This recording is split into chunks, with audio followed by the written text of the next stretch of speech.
Diabetes Connections is brought to you by OneDrop, created for people with diabetes by people who have diabetes. By Real Good Foods, real food you feel good about eating.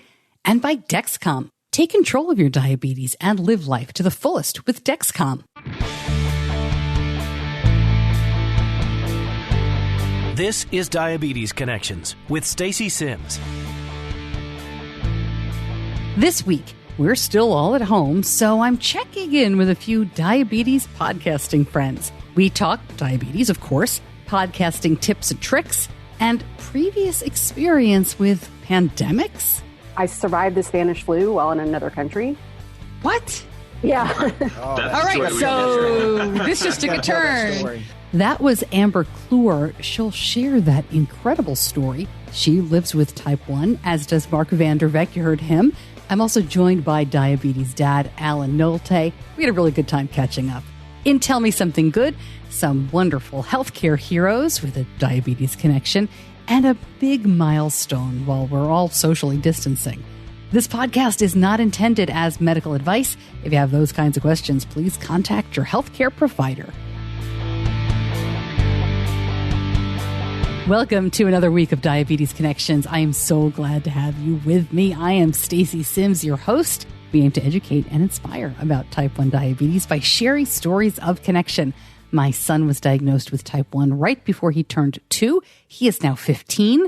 My husband lives with type 2 diabetes. I do not live with diabetes. I have a background in broadcasting and local radio and television, and that is how you get the podcast. As you've probably heard by now, earlier this week, Lilly announced that it was providing a coupon to lower the copay of insulin, and that was the subject of the show I put out on Tuesday, which bumped this one a few days down the road. As I had said a couple of weeks ago, I wasn't quite sure what the schedule was going to be while we were, all at home like this. Would I be doing more interviews? Would I be doing fewer? What did you want to hear? We've actually been engaging a lot more with live Zoom calls, and I've been doing interviews with listeners to, kind of gauge where everybody is right now.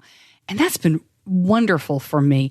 I hope I'm sharing enough for you right now. Make sure you jump into the Facebook group. That's the best way to kind of let me know what you're feeling. You can always email me, Stacey@diabetes-connections.com. I got to warn you, Facebook Messenger is not working out well for me.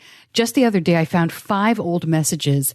I don't know how I missed them, dating back to November. I so apologize. I got back to everybody, but boy, Facebook, make me crazy. So I think going forward, jump in the group. I see everything that happens there, I think, and email is the best way to go.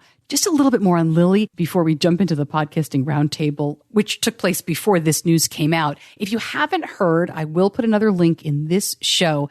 Lilly announced on Tuesday, April 7th, that in response to the crisis caused by COVID-19, they would allow anybody with commercial insurance and those without insurance at all to fill a monthly prescription of Lilly insulin, including Humalog, for $35. Doesn't include people on Medicaid, doesn't include people on government insurance of any kind, is my understanding. But if you do have that, like state assistance or Medicare, Medicaid, they do have a number to call as well. I'm going to read it because I think it's really important. I know you don't have a pen probably, but just in case, and I'll put this in the show notes too, but the number is 833-808-1234. 833-808-1234. Like I said, just in case you got a pen handy. If not, it'll be on the episode homepage with all of the other information. It was really interesting to see the timeline of how this happened. I am not going to remotely take credit.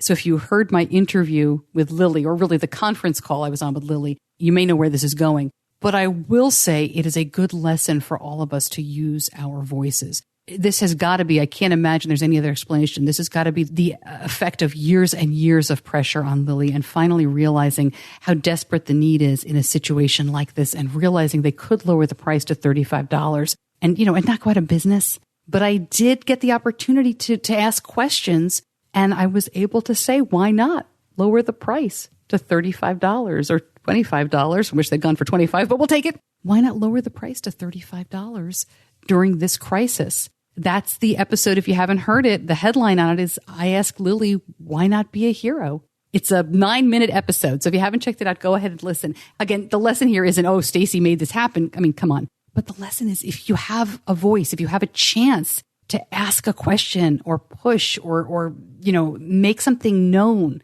Do it, do it, do it. Please do it, because man, the years of speaking out, I think, have finally paid off. And I hope they continue to. I'm taping this before we know all of the details. So, maybe there's more information that's come out. Of course, we will be following this. I'm really thrilled and excited that this happened. I know there's still a lot of cynicism out there, and I know there are a lot of critics, but boy, I hope this helps a lot of people. Okay, Diabetes Connections is brought to you by OneDrop. It is so nice to find a diabetes product that not only does what you need, but also fits in perfectly with your life. OneDrop is just that. It is the sleekest looking and most modern meter my family has ever used. And it's not just about their modern meter setup. You can also send your readings to the mobile app automatically, review your data anytime, instantly share blood glucose reports with your healthcare team. It also works with your Dexcom, Fitbit, or your Apple Watch, not to mention their awesome test strip subscription plans. Pick as many test strips as you need, and they'll deliver them to your door. OneDrop, diabetes care delivered. Learn more. Go to diabetes-connections.com and click on the OneDrop logo. A couple of weeks ago, I hosted a Zoom call with some diabetes podcasters. We recorded it and put it out as a video. You can see that over at the Diabetes Connections YouTube channel. I did post it on Facebook, and I will link it up on this episode's homepage, but I didn't release it as a regular audio-only podcast. This time around, we did it again. We aren't releasing the video, just the audio, although it will still be available on YouTube. I hope that's not too complicated. I post every episode to YouTube, and we get amazing numbers on YouTube. It's wonderful, but it's usually just the static image of the logo for the show. But a lot of people listen on YouTube, so we'll keep making it accessible that way. This time around, you will hear from Alan Nolte, Matt Vande, and Amber Clour. Everybody introduces their shows right away, and I will have links as well to their information, everything that they mention. I should note, though, at first we thought another podcaster, Mark Turner, who joined us last time, might pop in, which is why you hear us talking about that. We'll get him next time. All right, here's our conversation. I hope you enjoy it. Well, thank you all for jumping in. I'm assuming we're going to be joined by at least one more person, but if not, this is such a great group. Hey, guys, how's everybody doing? Doing fantastic. Doing great. All right, yay. So we have Alan Nolte, Matt Vande, and Amber Clour joining us today. And I'm Stacey Sims. So, Alan, let's start with you. I'm Alan Nolte from Southwest Arkansas, and my podcast is with my fellow cohort, Mark Turner, who I think is trying to log in. We run Dads and Diabetes. Was a bi-monthly podcast. A semi-monthly podcast, which we had to just recently change to a monthly just due to my work. My daughter, Aniston, is my little T1D daughter, and we're just here sheltering in place by no mandate from the state governor as we keep we'll talk about that perhaps. Arkansas. Matt, how about you? So my name is Matt Vande, along with my co-host Ali. We were on the Pardon My Pancreas podcast, and that is linked to my company where I do fitness and health coaching, which is FTFWarrior, and that has brought me probably top 3 joys of my life. It's just absolutely incredible seeing people change for the better. It's very cool. All right, Amber, I'm so glad you could join us today. Tell us about you. So my name's Amber Clour, and I'm here in Oklahoma City, Oklahoma, obviously. And I have the Real Life Diabetes podcast, which is a part of the Diabetes Daily Grind. And I've had diabetes for 37 years. It's funny, Matt, when you said that, because when I started Diabetes Connections in 2015, I'd been in radio and television a long time, and I thought, this will be fun. But it never occurred to me how rewarding and fulfilling it would be. I thought, I'll help other people by getting them news and information. But selfishly, it's been amazing. And that's been your experience. Isn't it?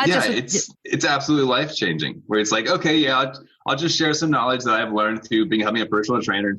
And maybe they'll find some use out of it, and they come back and they're like, you changed my life. And you're like, oh my gosh, I'm melting on the inside because this is just the best feeling ever.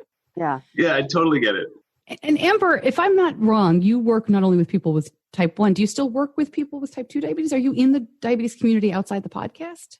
My mission is to help all people living with diabetes because we all struggle with it at times. And I'd like to I'm going to be featuring on Monday, Tracy Brown from the American Diabetes Association.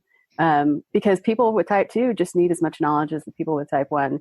And when I host happy hours and things like that, I invite all people with diabetes. There's a lot of us. I was thinking that you were in a healthcare community, or you were. Well, I was the associate director for the first MAPS 3 Adult Wellness Center, which were for people over the age of 55, and the median age at the time was 68, and so it was pretty interesting to work with that demographic. I bet. And challenging, and I think, Matt, you can understand this. A lot of the people, like when you see a 90-year-old walk in and lift weights, I'm like, dude, I have no excuse. I got to get my butt in gear. So that's motivational. Awesome. That's awesome. Alan, when you guys started Dads of Diabetes, my understanding is it was your kids met at camp, your diabetes camp, and you thought, this would be fun. You already do a podcast. But what has the experience been like for you? Have you heard from other parents that you've helped?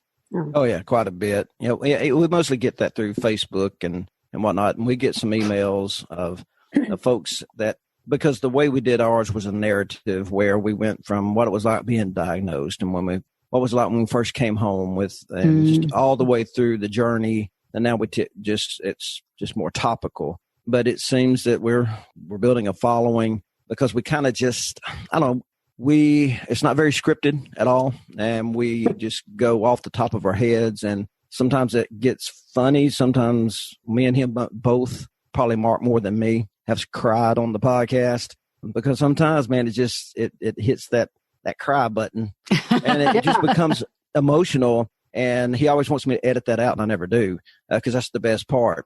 And it just makes him feel less alone, even though we have millions of us. Yeah, we've gotten really good feedback.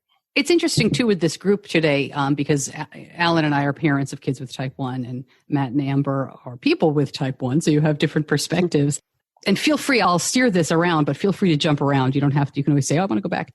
But I want to jump to how you all are doing. And Amber, let me start with you. How long have you been, home? How long have you been self-isolating? What's going on? I've been self-isolating for about a month. And I get out once a week to get groceries or have somebody deliver stuff. But I'm really thankful. I have, thankfully, plenty of insulin in my refrigerator. I have all my Dexcom supplies. So I'm not fearful when it comes to that. But I also think about, I've had this disease for so long and I survived the Spanish flu while in another country.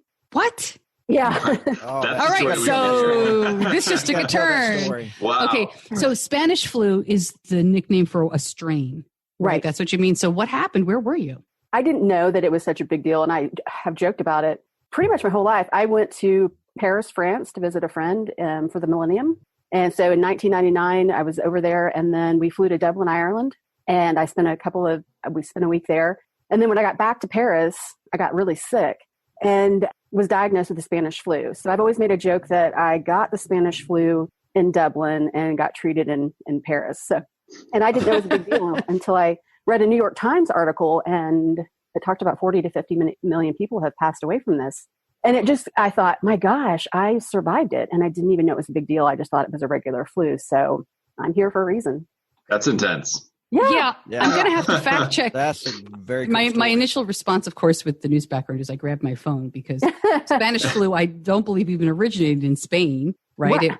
No, it did not. The Spanish newspaper was the only newspaper that actually would print what was going on because they were trying to hunker down the news about it. Oh. So that's where the term Spanish flu came from because they were the first one to actually publicly come out and say that there's an epidemic. There's a pandemic.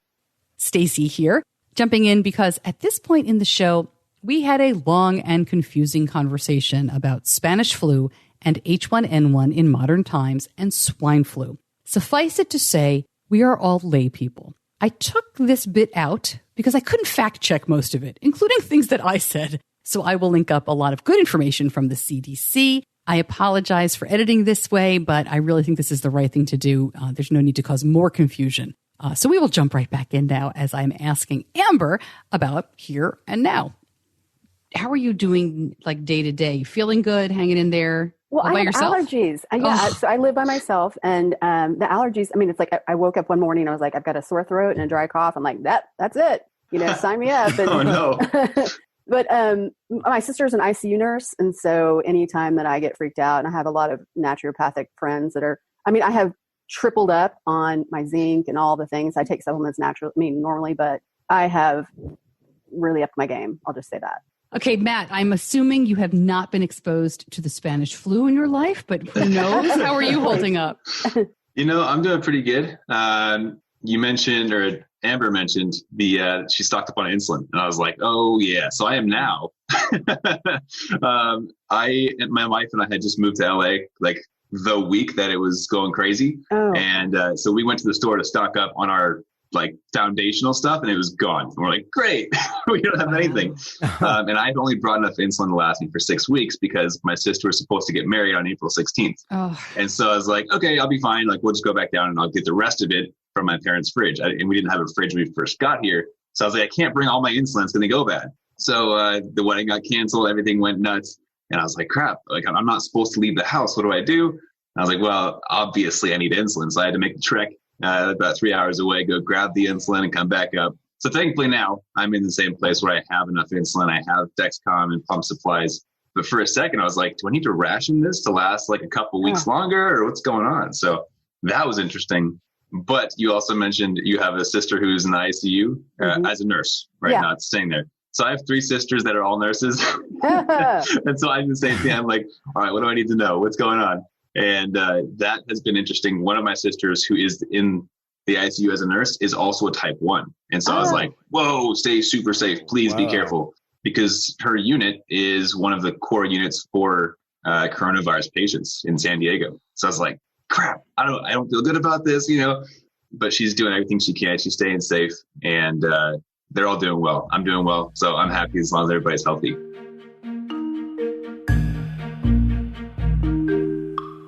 Right back to our conversation. But first, Diabetes Connections is brought to you by Real Good Foods. It is so reassuring right now to just be able to go online and order what you want, right? Yummy breakfast sandwiches, great pizza, terrific entrees, because you know that Real Good Foods is just going to ship it right to you. It's going to be the delicious food you know and love, high protein, low carb, grain-free, gluten-free, great for keto diets. And now they have ice cream, and it is great. Sometimes ice cream can be chalky. Sometimes gluten-free food can be gritty. And there's none of that with Real Good Foods. I am so thrilled that they are partnering with me, not only here on the podcast, but on our Tell Me Something Good and our healthcare heroes. I'll be talking about that later in the show. Find out more. Just go to diabetes-connections.com and click on the Real Good Foods logo. Now back to my conversation with Alan, Mark, and Amber. Wow. I have a question really quick, because I think one of the things that's frustrating as a person with diabetes is that, of course, we already know that most of us already know that we have we're immune deficient, or, we've got a problem there. But I don't like the fact that it's like this heightened level of stress and I think it's a reminder to manage your diabetes, because they say you're at higher risk if your A1C is high, if you have not taken care of yourself. And so I think that's, I do that every day. And I just choose to believe that that's going to be something that helps save me from that. I mean, The way that I see it, it's like an extra barrier, right? Where it's like, it's not going to be a force field of surrounding protection, but like it's an extra step that we can take. Right. People say that diabetics take forever to heal and they get infections in all of their wounds. No, we don't. If your blood sugars are terrible, then you're going to see more infections and amputations and complications. Right. But if you're controlled, you've got that level of protection, that barrier that's going to help you live a normal life, Right. I have a loved one that is on as a nurse in New Orleans on the COVID unit. Ooh. And she started and she's a millennial, didn't buy into all the hype until she went to her first shift. And this is when it really started spiking. And she's been keeping me updated pretty much daily. And that realization hitting her the first night, they have one wing of they're the largest hospital in New Orleans. Then she goes back to work the next night and have like a floor. Then she goes back on the third night and they have three floors. So the thing that happened in New Orleans is really real. She said, but what she had said that was so interesting, because she knows that Anderson's diabetic, but she said, that what they're seeing most of all, and I think it's been reported now, is mostly in New Orleans, what she has seen come through the door are type 2 diabetics. Mm-hmm. And mostly they're obese. The A1Cs are already too high. Mm-hmm. When they come in, most of them are not coming back home. Yeah. So, and that's not to scare anybody, but it's just to Matt's point. If your A1C, which we've been tracking Aniston's, and since we've been sheltering in place, her line has been just flat. And if your A1C is good, you're like a normal person without diabetes. Your A1C is good. Right. I mean, if your blood sugars, if you maintain your blood sugars, and now that's my opinion. And that was the advice that she was giving to me, that what she sees were diabetics that did not have issues with their A1C or were relatively healthy, like Matt. They're not having any of that at all. Right. Yeah, I think this is a good topic of conversation too, because in my line of work where I coach type 1 diabetics, right? And they come to me, how do I build muscle? How do I achieve my fitness goals? Like, what's the secret supplement? And I'm like, there's no secret supplement. The first step is to control your blood sugars. If you don't do that, your body can't optimize nutrition as fuel, Right. It's always the foundational step is control your diabetes first. Yeah. Yep. What I would just jump in and say is, and I've been doing interviews with endocrinologists and CDEs. Really, since mid-February, I did my first one on this. People with type 1 diabetes who are otherwise healthy are not immunocompromised. And I think that's a really, really big difference. So when you have you guys know this, when you have an autoimmune disease, you are not immunocompromised. They are very different things. And think about it, and this is for our audience, really not for you guys, but I'm going to say it anyway. So think about it. When your child is diagnosed, your doctor does not hand you a mask and gloves and a bubble and send you home. They do not tell you, as people who are immunocompromised, to take precautions at school, to things like that. I mean, it's a very, very different mindset. I think it's very difficult for people because of the semantics, because of the wording. Yeah. Right. To understand that. So if you have a person with type 1 diabetes who has I hate this word, comorbidities, you don't have these other underlying health problems, you are set up to be as healthy as you can be. Now, having said that, I agree with everything everybody else has said. You want your A1C as low as they can be, blah, blah, blah. But I know a lot of parents who listen to my show, your teenager with an A1C, that's probably the highest it's ever going to be in his lifetime. Yeah. Right? Maybe an A1C of 8 isn't going to get coronavirus and drop dead in the middle of the night because of that. Yeah. We can't live in fear. We have to be reasonable. We have to take all the measures we can take. Mm-hmm. And it's scary, but I'll link up a lot of stuff with this episode when we put it out. There's a lot of really good information that has been shared about other countries and type 1 diabetes and kids especially doing really okay. Now, having said that, if either of my kids gets COVID-19, I guarantee you I am going to be freaking out and stressed around the clock. All hands on deck. All hands on deck. So having said all that, all the rational and reasonable thinking goes way out the window. Mm-hmm. That's just my knowledge base as a layperson. That's what I feel like as well, because that Aniston actually was sort of the catalyst for us sheltering in place before everybody did. Now, I have a big balance that you're probably seeing on the news a lot. I'm a wealth manager by trade. So I'm an essential service, which is changing by the hour. Yeah. As you can imagine, as a financial advisor, wealth manager with a type 1 diabetic kid. So I guess to boil it all down, I took it serious really quickly. My staff thought I was just freaking out over the markets and what was going on, because I could see what the economic impact was going to be. But the catalyst for me doing what I did was for Aniston. And so I had Leslie, my wife Leslie, who's an RN, but she is not an RN when it comes to Aniston. She's a mom and freaks out. But I had her go ahead and get supplies. We have a 3-month supply of insulin and all this sort of stuff. I started locking the door, not allowing any clients in the office, everything, phone calls and things like that. There's some good things that are coming out of this as well. She was already healthy. I didn't know a lot about the type, as far as type 1, how that would affect, because you just assume you're immunocompromised. Right. And we've always ran off that assumption. To your point, Stacey, when you pull back and after you get to the 5 stages of grief that happen in about 15 minutes, you come to that point where you realize, wait a second, she's super healthy. She's going to be okay. And then the information that you're giving, that we find out that, hey, it's definitely not the same. And when they're talking, and I really wish that there would be more information put out about the difference between type 1 and type 2, which we all have. We know we've shared enough memes about that crap. I mean, I guess as old as the hills. But for the media, like, we don't let Aniston, we have to be very careful what she watches, because she will get scared. Yeah. Because it just says diabetes. Yeah. Right. And, kids see that, and ones that especially are in tune to their health, they freak out. That information should be out there even more. That just like with my loved one down in New Orleans, it's all been type 2. Everything's type 2. They're always consistently the unhealthiest city in the country. So you're seeing an incredible hot spot there. So I guess now that was a big long diatribe and stuff, but there's you can imagine my mind is happening so fast. I've listened to your show, Alan. Don't worry, I'm going to jump in. You listen to my thank you. I can talk. Yes, that's awesome. Yeah, no, you're great, and you're expressing a lot of the same concerns that so many have. But Amber, I wanted to ask you, when you had the flu in 2000, and you were really sick, and you were abroad. Were you living with type 1 at the time? You were, weren't you? Oh, yeah. How'd you handle that? How did you take us through some of it?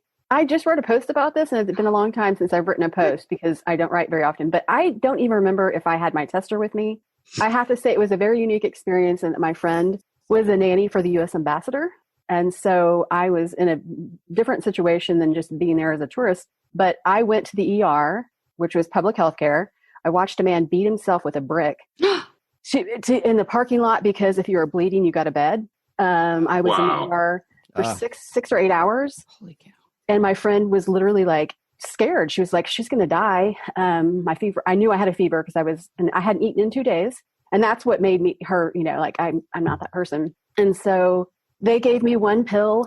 And finally, when they took me back, they took a cup off of the stand. It had been used to break my fever. They took an x-ray of my chest, and my friend kept saying, I don't think that she's getting proper treatment. So she called the U.S. ambassador, and they shipped me to the American hospital in Paris. Wow. I broke my fever en route and sweat through a wool coat. Oh, I mean, seriously, sweat through a wool coat. Oh. And again, I have no idea. I don't remember what my blood sugar was. And that's when I was the only patient, I think, and got the proper treatment. And they gave me 2 pills, and I was walking the streets of Paris in 2 days. Wow. And so that just, I knew then and there, no offense to American healthcare at all, but the 2 pills where I would have been like on a month's worth of antibiotics, and so it's just I'm very thankful. Very strange all around. Yeah. Wow. But I think it speaks to, and Matt, I'm coming to you on this one. I think it speaks to the difference between parents of kids with type 1 and people who live with type 1. Right. You guys are a lot more resilient than I think sometimes we give you credit for. And if my son was without his tester, right, in a hospital setting, I would lose my cannot say on this podcast. But I think that was 20 years ago. Testers weren't so convenient. They weren't little. True. Yeah. And I was even on cloudy and clear insulin at that point. So, and I don't remember if I took an extra bottle. It's just a different, I was just going to say, it's a different world when you're a young adult. So right. Matt, I know you're prepared. I know you're good to go. So You said you have a sister with type 1, right? I do. All right. So let me wrap this question back around. So there's a big difference between adults and parents, right? How are your parents doing? Are they calling you every day to check on you and your sister? It's a good question. And I have an alternate perspective I want to offer after I answer this one. So my parents are and have always been great at 30,000 foot view of like checking in every once in a while. How you doing? I moved across the country to New York for a couple of years, and that was a time of my life where I didn't test my blood sugars. There was a time my mom called me and she was like, how's it going? How's everything? How's work? Have you been checking your blood sugars? And I was like, no. And she was like, oh, why not? Giving us the heebie-jeebies.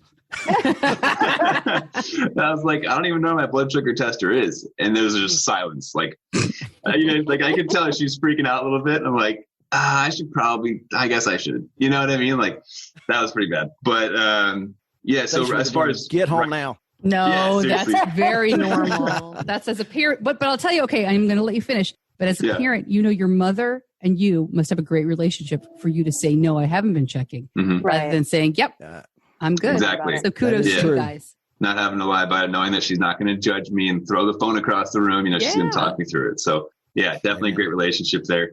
But as far as now, every once in a while, honestly, I'm the one calling them more often and just kind of checking in, see everything's going, because my parents both work in the medical field. They're still going into the hospital. All of my sisters, medical field. My wife, medical field. So it's like I'm the only one actually staying at home. And I was en route to be in the medical field. Like, I'm an EMT, and I was going to be a paramedic and firefighter. And then I ended up stopping that to become the diabetic health coach that I am now. So I have some baseline knowledge, thankfully, so I can keep a conversation with them. But I'm the one calling them, checking in, and then they, of course, ask the questions on the phone. But I am kind of the helicopter parent with my sister, because I get super worried. And the day that she got diagnosed, I was in college, And I got a phone call. I was living in a Christian fraternity house at the time. And they said, we think that Carlin has type 1 diabetes. And I bolted out the door, tears running down my face. Got in the car. I was crying. I was sobbing the whole way over there, just driving over. And I opened the front door. She was in the living room. She had been diagnosed at that point. And we just looked at each other, didn't say a word, ran over and hugged each other. And it was probably one of the saddest moments of my life, like worse than my own diagnosis. And I know that I don't know what it's like to have a kid or even a kid with type 1, but I imagine it's something similar where it's just this connection of like, I am so sorry that you have to go through this. And I mean, I'm kind of choked up right now just thinking about it. I would much rather have taken 2 diagnoses than have her go through 1. It was one of the worst days that I've had to go through. So she's in a situation where she sees her big brother who's doing really well. But now the mask comes off a little bit and you get to say, no, this is really, really hard. Like, I'm doing great. Life is good, but diabetes is really hard. Was that kind of what you and she were going through? Yeah. In that period of time in my life, especially with diabetes, it was I'm still Superman. I can't be brought down. Like, I'm not even going to test my blood sugars and I'm going to pretend that it doesn't exist. And I'd run to the bathroom and test my blood sugars at restaurants and I wouldn't even show it to my friends. Yeah. And so playing that I'm still doing great role and then seeing her, I just broke down and, the reality of the situation. And she knew what was going on. She was aware of what type 1 is and, saw me obviously. So she knew it was possible to still live a good life, but man, that was rough. Matt, do you think that, was it a turning point in your life as far as you beginning to take more ownership in your own self-care? I wish it was. Honest answer. Yeah, thanks for that. Yeah, I wish it was. It was a few years later. Yeah, I'm just kind of curious about that. Yeah, I was living in New York and I was dating who is now my wife. We were long distance and I got to a place in New York where I had a few scares and I was like, you know what? I've probably got complications in my future. I need to start taking care of myself if I want to spend my life with her, with future kids, whatever it is. And so I asked her to help me remember to test my blood sugars once a day and then once before meals and then, before and after meals. And then it was a turning point of like, I need to get my life in order, Yeah. But unfortunately, my sister being diagnosed wasn't that time. That's awesome. Yeah, thanks. Another interesting point that's being brought up because of all the shelter in place stuff that a lot of people are wanting to go to their doctor, calling their doctors to want to get tested. And what they're finding is a lot of it are anxiety attacks, which are exactly some of the early symptoms of COVID. You feel feverish because you're sweating. Yeah, people are having anxiety attacks staying at home for so long. I think when it comes back to the fear and all this stuff, this may sound ridiculous, but every morning I start with affirmations. I am healthy. I am safe. And if I'm anxiety ridden in the morning, I take more time to just lay there, process the feelings so that I don't start my day on the wrong foot. I also, which is hard for me to say considering what I do, I've turned off social media a little bit and or I don't start my day with it. I go for a walk or I sit in my sun. I do other things that are going to bring up my energy and my positivity, I guess, my attitude. So I think that's something that all people should be doing right now, not just people with diabetes, but it definitely helps me. 100% self-care, right? And how you start your day that leads into the rest of your day. I've been trying to do that myself. I used to wake up and just go through Instagram right away. Yeah. It's like, do I depend on this? Why am I doing this? And now it's like, I read my Bible. I have a time for myself with breakfast just to calm down and drink some coffee, So I love that. That's amazing, Amber. Thank you. I think that's a wonderful point. And I now have a future show, my next episode. I want to do, we'll talk to more people and find out, how are you taking care of yourself? What are you doing? Yeah. What could help other people? I think those are all really good suggestions. I'll give mine, and then Alan, I'd love to go to you. I'm walking my dog every day, even though my allergies are insane, for longer walks. And I'm trying, we're very lucky. We live near a greenway, and I often will walk on the street in the neighborhood. But I'm trying to stay to the greenway because I feel like seeing the trees and being in that's quiet spot. And I always listen to podcasts, but for my walks, I only listen to dumb, fun podcasts, no news. And I've never been a big news watcher, even though I worked in local television news for 10 years. I very rarely watch television news, and I very rarely watch television. And I watch dumb Netflix stuff like everybody else, but I don't watch the news, and it helps me immensely because I have some trusted news sources that I go to at the end of the day, like 5 or 6 o'clock. I'm all caught up. But I think that having a TV on all day long is just amazing. And I don't know how the healthcare workers in the front, I don't mean the front lines of medicine. I mean, the people who are in the spotlight and talking to the cable shows and all that. I don't know how they're going to wind down after this because they're just on and on. Yeah. Alan, do you have suggestions? Well, the psychological impact of this is going to be tremendous. Yeah. And unfortunately, due to my job, I have to know because I have clients that call on me. Sure. Right. So everybody gets the same questions. When's this going to stop? And the emotional impact. But what I've seen is after the first week, and this is going on about 3 weeks ago, after the first week, I started getting different calls. And in 22 years of being a wealth manager, I've never had people call to check on me. I mean, things are going off a cliff economically, and they're calling. I had one guy call to pray with me. I mean, wow. I'm like, why don't you do this because I did well? No, but in all seriousness, I think you're seeing people change. Yeah. I've heard more people deleting Facebook. They don't want it. I unfortunately have to watch the news to know what's going on at all times, and it takes a personal toll. So when I walk in the door, we don't do any news at the house. I do it when the kids go to bed and Leslie has to walk out of the room just because I have to kind of know what's going to go on for the next day and any breaking news during the middle of the night. But my suggestion would be, and it is to my friends, don't watch the news because as you're not getting any good data, go to a trusted news source or go to the source itself because there's typically, you get much better data straight from the horse's mouth. And I'm talking about your Department for Health, CDC, just avoid the bias, right? Right. That's right. Yes, go to apolitical stuff. If you want to know, call your sheriff's department in your county because they're getting information that they will share with you from the governors that maybe aren't going to get disseminated, and it's not sexy and scary or conspiratorial. They're just going to give you what the facts are and what they're seeing and what the trends are. And so that's helped me to try to stay away from all that crap because I got two friends that love a good conspiracy as much as the next guy. And I'm going to jump in on the news as we'll just kind of button this up. As a news person, having spent my entire career in local news, radio and television, there is no vast conspiracy theory in your local news. Those people don't make enough money. So just watch. It's true. It's true. I always used to say, the only biases in news are lazy and money. And that's not happening in your local news department. It's happening on your cable talk shows. So watch your local news. They'll get you the news that you need. And thank you, Alan, for the thumbs up. Yeah. And, I meant to say that because local news is a great source. Yeah, sorry. Yeah. And then, no, that's great. And then, what concerns me more are the talking heads and the cable shows rather than the news. Mm-hmm. All right. So let's talk podcasting before I let you go. Yeah. This is going to be, I like the fun stuff. So Amber, I know you were joking before we all got together. Like, I don't know. We're going to talk about equipment. But as you're watching us, you can see that we have different microphones, although Alan and I have that same blue alien glow. If you're seeing the video. Do you have it? Oh, you have it too. So I think we all have the same mic, Matt. All right, let's go. Let's go through and we can just talk about what we're using because I know so many people who want to get into podcasting right now because they're home. Go for it. You don't even need any of this. All you need is your phone. Yeah, 100%. Yeah. So what I have. Just avoid windy areas, please. Avoid windy areas. Yeah. Listen, I'm a big proponent of good enough audio is good enough. You don't need studio quality sound, but bad audio. It's terrible. A huge difference. Oh I my will gosh. never listen. Yep. Oh. I don't care how good the podcast is. No, right. Done. Right. So I use this little guy here as an Audio-Technica 2100, an ATR 2100. Lots of people use this fancy schmancy little mic. What do we call this? Mic flag. My mic flag. Yes, very fancy. You can buy a blank mic flag on Amazon and you can print your own stickers. Nice. So I'm super fancy. That. Or you can buy them. I'm curious about that. Yeah, you can buy them custom made or, but just I've worked for many TV stations and some of them have to do DIY. Most of them don't anymore. It's a different world.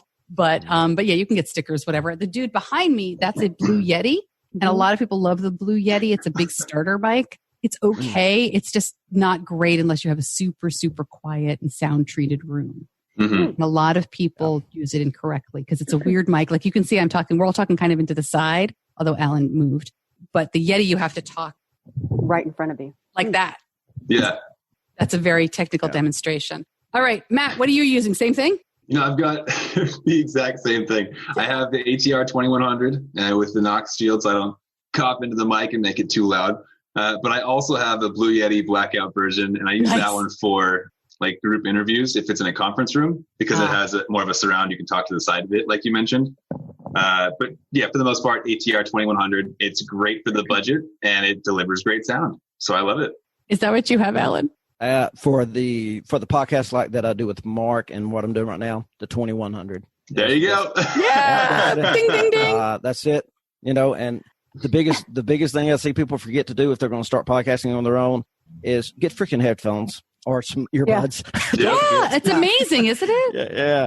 Huge difference. Yeah, all the difference in the world. But you can podcast from your phone. And I tell you what that I found, I'm not going to go on a big rant, Stacey. Don't worry. No. But doing it with your phone, we've recorded a few things for our church webpage, our Facebook page. And I bought this little lapel mic, and it was like $10. I mean, it's janky. The plastic but just having that plugged into your iPhone, it is amazing what the sound difference is. Where it actually brings out the quality of brings out the lower part of the voice and doesn't squash it so much. So the voice recorder with your iPhone, get a little lapel mic off of Amazon for less than $20.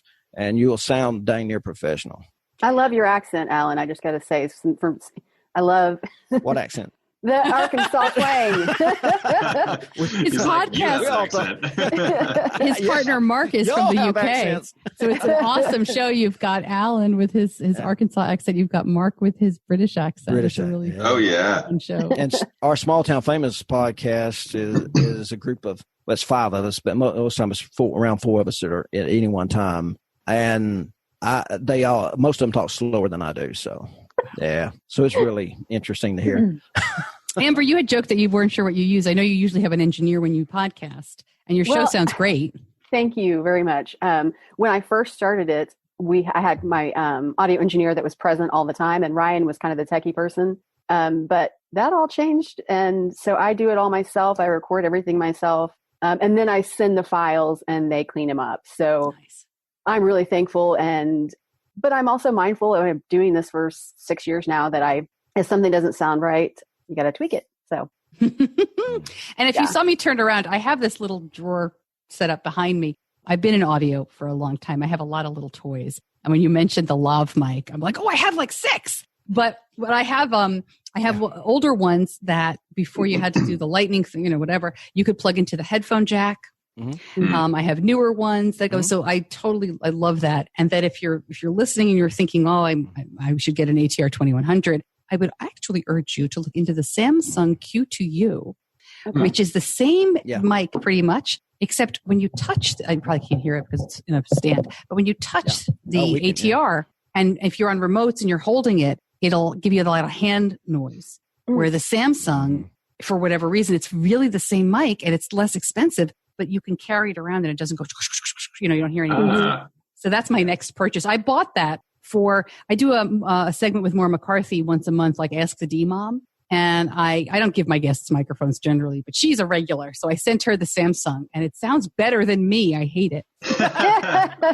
It's been fun though. And the lapel mic, even those old ones, you can just get one of those little lightning bolt adapters for, I think they're $10 or something like that. Half the fun of podcasting is all the toys that you can get to go along with it. I hate it all. Not to buy new ones every couple months. Now, most of y'all do. So most everybody does remote podcast, right? Do you do more? Okay. I prefer to do it in person, but now I can't. Yeah. So. Yeah, I love to do it in person when I can, but it's so rare. Yeah. So, we do a group podcast. So it's very interesting. So we always have at a minimum, it's rarely been 2, but it's usually 4. So I don't know if I can switch this around. So everything we do is the SM7Bs. Fancy. You probably have, those things are great, but you have to have a preamp to lift them up. So we do use this thing called a cloud lifter. Well, you're serious with this stuff, huh? It's sound quality kind of got bred into me from the dude that taught me, and I didn't know that it was killing a mosquito with a sledgehammer. I didn't know. So I've helped other people start little podcasts for free. I mean, it's so easy. I don't know if y'all are like this, the ones that if you're engineering it yourself, it's very hard for me to listen to news programs or anything without saying, there was a cut. God, audio's wrong on that. I could have done more de-essing or that stuff drives me nuts. I married my newscast director. Slade and I met at a TV station a million years ago. And I cannot watch local news because he's the worst. Because he would get on my headset, like you have an eyelash on your, or your shirt is wrinkled, straighten your collar. Oh no. It's very funny. Yeah. We didn't want to work together that well. We're very happily married. But anyhow. That's funny. Before I wrap it up, we're talking, it is a sunny here in North Carolina, a sunny Saturday. And I'm just curious, what's the plan for the rest of the day? Anybody, we're all staying home, but what are you thinking about doing? And Matt, I'll start with you. All right. Yeah. After this call, I've got about 45 minutes before I turn Zoom back on. And I'm actually leading a group fitness class for type 1 diabetics. So that's going to be super fun. I'm super pumped. We're all going to have video feeds going, so it's going to be a party. And I'm super excited for that.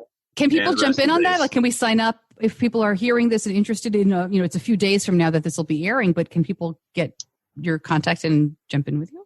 There's a good chance that if this is successful, this is the first time I'm doing it. So if this is successful, then I'll keep it going. So if people do want to look for it, if it's there, I would go to thewarriorstribe.com, and that's where you can find the Zoom link and all that great stuff. So That's where it's at right now. We'll see. I'd love to keep doing this. I love doing Zoom stuff. So that's my big plan for the day, group fitness class. Awesome. How about you, Alan? I'm super fascinated now on this. And you'll put that in the show notes. Of course. Yeah, because, it's funny. We see the trend of exercising at home, that thing's blowing up. And to know what you're doing with type 1, that resource is phenomenal. Because Aniston likes to exercise. And so, anyway, that's very cool. It will be like herding cats, though. I can't imagine doing it. Mute everyone to begin with. Stop talking. Yes, mute them all to start. When you start, mute everybody. Yeah. Seriously. I can imagine. Yeah, but today it's actually raining here. We've had past Oklahoma, Texas, and now it's here. Just thunderstorms and stuff for the next several days. But, Arkansas, we do what we do every Saturday. We stay indoors. Pretty much. We don't have anybody to talk to. No, I'm just kidding. No, but we will just stay at home. And I think the kids right now, they're down there binge watching Star Wars movies off of Disney Plus. And so, we're kind of doing, I think looking back on this, one of the things I think that we will find, there will be some very fond memories once we come on the other side of this. Yeah. Because families are coming closer together. Facebook even reported people are really turning to faith. And me and my friend talked about this the other day. Before this really kicked off and weren't really taking it seriously, we went down to Shreveport, Louisiana, and just to hang out for the day. We did some axe throwing, and we rode go-karts, just a boys' day. All right. Right? So, and it sounds cool, and it's like, okay, well, hey, we'll do it again. And I haven't even seen them since then. Yeah. And they're my best friends. Yeah. So I think at the end of the day, and y'all probably already seeing this, you will not take anything for granted for a long time. Just seeing your mom or dad. Like my oldest daughter now is expecting a baby, so I'm going to be a granddad in July. I haven't seen her in 3 weeks. Wow. Those things you look back and there's going to be things that we won't take for granted. So I like seeing that silver lining out of this whole thing. No doubt. Okay, Amber, what's on tap for later today? Well, can you hear the siren in the background? No. Good, because in Oklahoma, because we're Tornado Alley. Oh, gosh. Crap, yeah. At noon on every Saturday, they test the alarms. So I'm glad you can't hear it. Wow. So it's about 38 degrees here right now. It dropped 40 degrees in the past 2 days. But it's going to be 47 later today. So my friend's going to come over and stay her distance, and we're going to walk her dog, which has been nice because we go an extra couple of miles, and we really challenge each other. I will probably do a virtual happy hour later and clink glasses with my friends. Something like this, which is great. Enjoy some wine with my friends. And I'm working on a challenge right now, and maybe you guys can chime in. So with all these fitness challenges and stuff, like spell your name and the letter A, you have to do 10 burpees or whatever. I thought, let's do a diabetes challenge and what's your blood sugar today? So at a time every day, let's just say your blood sugar is 123. There'd be something funny. It doesn't have to be a fitness challenge. In fact, I don't want it to be. I want it to be like change your Lancet or connect with somebody in the diabetes world that you haven't met before or something, so that every day diabetes is there for you. You have something that is entertaining, but it is reminding you to test your blood sugar and making it a game. So there used to be that hashtag in the olden days of Twitter, I don't know if you might have been there, Amber. There was a whole thing like BG Now, and it was hashtag BG Now. And we used to do a lot of stuff like on Wednesdays, I think was BG Now. I don't remember. Blue Fridays has stayed. But Amber, if you want to do that, let us know and we'll amplify. That's awesome. I'll send you guys an email with kind of what I'm thinking. And I'd love you to chime in. I think it could be a group effort because always want to make it fun. And when you said your friend is coming over, you mean staying outside? And she doesn't come in. We both have our backpacks with our hand sanitizers. I mean, we don't look at each other. It's like, full hazmat suit, the norm. Exactly, the norm, the usual. To Alan's point earlier, I have a 5:00 call with my cousins today, a happy hour. Yeah. And we are close, but we are not, we don't always talk on the phone. In fact, I can't remember the last time all 5 of us got together like that. But 2 weeks ago, I've lost all track of time, 10 days ago, I don't know. I set up a Zoom call for my whole family. So it was my mother, my aunt, my uncle, the kids my age, and then the younger kids. And it was such a mess because, of course, the older adults were trying to figure out Zoom, and they spent the whole phone call like, what am I doing? And the younger kids are all Gen Z. So they spent the whole time changing all the backgrounds and Snapchatting. They were Snapchatting through the whole thing and not paying any attention. So we kicked them all out. So today we're connecting. And I think that's the point, Alan, right? Is that hopefully we will have a better handle on our relationships. We'll not take them for granted. We'll see people more when we can. And I wonder in 20 years what the lasting change is going to be on that, right? Will we have more in person, less online? I don't know. I don't know if it'll last, but it's really interesting to think about. Well, thank you all for spending some time. It's so fun to talk to everybody. Again, this is very selfish, like we started out talking about. I could not air this anywhere and just have had a great hour. So thanks for being my friends and coming on to talk. Well, thanks so much, Stacey, for organizing this. It's so fun all hanging out together. All right, Amber, go buy your Audio-Technica 2100. I need you to put that in the show notes so I'll remember. Or I will. I'm going to put that in. I'll be like, Stacey's mic buys. And here's a Samsung QD. I need all the help I can get. Nah, you sound great. And that's what's interesting, right? Good. Yeah. You sound terrific. So you don't need to spend a fortune. I was wondering what her setup was because she sounded great. You're on earbuds, right? Yeah. No, you're amazing. And I'm using my Apple, my Mac. So there you go. I mean, that's the new setup. Thank you, technology. Yeah. Fancy schmancy. All right, guys, have a great day. Matt, I hope your class goes well. Yeah. Thank you very much. We will see you soon. Sounds good. Thanks again, Stacey.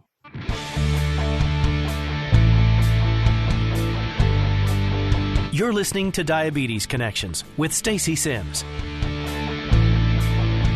I never did find out how that Zoom exercise session went. I have to talk to Mark, but I will link up everybody's, websites, Instagram handles, whatever you want. You'll be able to find them. I'll put some information into the Facebook group as well. Up next, Tell Me Something Good. But first, Diabetes Connections is brought to you by Dexcom. And when my son was very little and he was in the bathtub or he was in the pool, I always used to notice his fingertips. I mean, you know exactly what I mean, right? They were poked so much. They were just full of little pinprick holes you could really see when they got wet. We started using Dexcom when he was 9. So that was a long time of a lot of finger pricks. He's 15, so I don't really see his fingertips much anymore. But at our last endo visit, I noticed, and so did his endo, that his fingertips looked normal. We've been using Dexcom for more than 6 years now, and with every new iteration, we've done fewer and fewer finger sticks.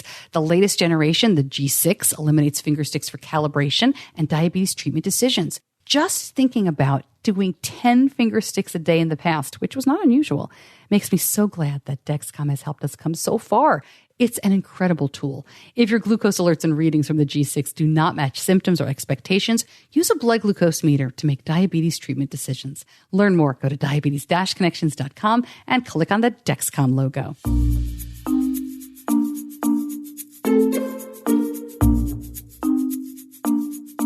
Last week, I started sharing Tell Me Something Good a little bit differently. If you follow me on social media, especially on Instagram, on Mondays, I always post the Tell Me Something Good stories. And because of everything that's going on right now, I decided that I'm going to change the Tell Me Something Good and make it about healthcare heroes. So I'm highlighting people who have a tie to diabetes somehow and work in healthcare. And man, you all have really sent in some terrific stories. So we're going to play catch up today because I didn't include last week. So let me tell you about them real quickly. Alexa was diagnosed with type 1 in 2002. She's an EMT with Med Center Air, the ground transport team for our regional healthcare system, Atrium Health. And Brooke was diagnosed in 2016. She's a pharmacy tech. She says, I graduated recently with my bachelor's in biology, and I'll be starting a doctorate of pharmacy program in August. I love helping people who depend on medicine to live like I do. So you can see their pictures on my Instagram or on the Diabetes Connections Facebook page. That was last week. And this week, meet Devin. Devin is an ICU nurse at a Northern Virginia hospital. She was diagnosed with type 1 as an infant back in 1991. Now, her mother has been on the show before. She is Crystal, the national director of the American Diabetes Association's Safe at School campaign. And she says Devin is the most caring, professional, and compassionate young person. She has established a very good post-work protocol for reducing potential transmission in her home. Oh, I applaud all healthcare workers and everyone on the front lines, she says, trying to keep the rest of us healthy, safe, and well-nourished. You know, when these amazing people have time, I would love to hear their stories. I mean, I reached out to a few just to say, hey, when you have a minute or down the road, I can't imagine anybody stopping to do an interview right now with me, but they are amazing people. And then Tara is a registered nurse working in 4 residential group homes for an agency for adults with developmental disabilities. Now, she recently began working from home. She has her own health conditions to think about. But her daughter, Hannah, was diagnosed with type 1 at age 7, and Hannah was supposed to have her bat mitzvah this past weekend. The full service and the celebration has been postponed, but the immediate family presented her with her talit, which is a prayer shawl, right on schedule. The talit is an important part of this milestone. A bat mitzvah is a Jewish coming-of-age ritual. And so I wish you all the best. We have a bat mitzvah in our family that was supposed to, bring everybody together. It's actually the youngest grandchild, this generation is having her bat mitzvah. It was supposed to be in May. It'll hopefully be in August. It's hard. You have these family milestones and celebrations, and everybody's got something that was moved, canceled, rescheduled, changed. And when you've got a healthcare worker tied in with it, the stress has got to be that much more. So thank you so much. Please keep these Tell Me Something Good stories coming. I love to read them. And I think it's really important to salute, our healthcare workers. It's hard enough to imagine going on the front line of all this, let alone doing it with type 1 diabetes. So if you've got good news stories, send them my way. I love to share them. Stacey at diabetes-connections.com, and tell me something good. Before I let you go, just a reminder that I am collecting community stories. You might have seen the post. I've shared it a few times, stuck at home, share your voice. I'm still doing that. I'm going to keep it as an ongoing project as this goes forward. I have several more interviews that I've conducted. It's been so much fun just to talk to people. I think I said earlier in the show, I feel like I'm getting more out of it, and it's keeping me motivated and excited and interested when we're all looking for things to do. So what a privilege to talk to you. I mean, you don't have to have a wonderful, well thought out quote. You don't have to have an amazing story. I mean, have you listened to the show? You know how I talk. I just want to hear what's going on in your lives at what is an historic moment. We're all connected by diabetes, but we're all going through this in our own individual ways. So if you'd like to be featured, I post in the Facebook group every once in a while looking for people and putting out times where I'm putting aside time to call you and help you with the audio. Very easy. Or you can always record right on your phone and send it in to me. Just drop me a note and let me know because, man, it's your stories that are so important right now. And when this is over, and it will be over, we are going to want to look back and have a record. So you can really help with that. On a personal note, I don't have much to report with Benny and diabetes. You saw the crazy Facebook Live we did. I'm trying to nail him down to do an interview. I mean, we live in the same house. We're not going anywhere. You think it wouldn't be that hard. But both of my kids are doing online school. He's also keeping himself really busy. He's keeping himself fit. I think he's going to come out of this the fittest one in our family. He's running and he's doing his exercises, wants to stay in shape for wrestling, of course. I don't have that kind of motivation. But I am walking every day with my dog and really trying to keep fit. It's great for your mental health, isn't it? Diabetes-wise, nothing much to report. I mean, he's kind of on automatic pilot on his own. I nudge him and I help him and I nag him, but certainly not as much as before. So I'll keep you posted on that. But I got to tell you, after 13 plus years of it, this is weird. Very weird not to be in his face as much as I always have been. But I'm trying. Oh, my goodness. All right. We shall see when the next episode is. My goal is next Tuesday, trying to keep it on the schedule. But hey, if somebody comes out with a new insulin announcement or who knows, right? We'll see what happens. But as always, I'm so appreciative of you for listening, for reaching out and being part of this show, for being part of this community. Thanks to my editor, John Buchanan from Audio Editing Solutions, as always, for hanging with the ups and downs that we have around here. I'm Stacey Sims. I'll see you back here next week. Until then, be kind to yourself.